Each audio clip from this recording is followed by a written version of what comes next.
Star प्रवाहावरील प्रेमाची गोष्ट या मालिकेत नुकताच एक मोठा ट्विस्ट पाहायला मिळाला। गेल्या काही दिवसांपासून मालिकेत सावनी व हर्षवर्धन यांच्या लग्नाची जोरदार तयारी चालू होती।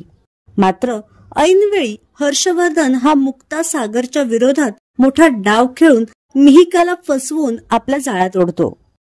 तर हा संपूर्ण सीन पडद्यामागे कसा शूट करण्यात आला पाहूयात।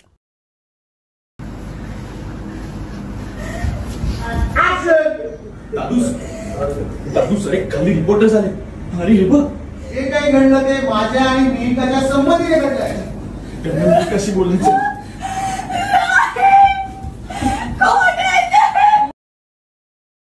तर तुम्ही प्रेमाची गोष्ट मालिका पाहता का व या मालिकेतील तुमचं आवडतं पात्र कोणतं हे आम्हाला कमेंट बॉक्स मध्ये नक्की कळवा।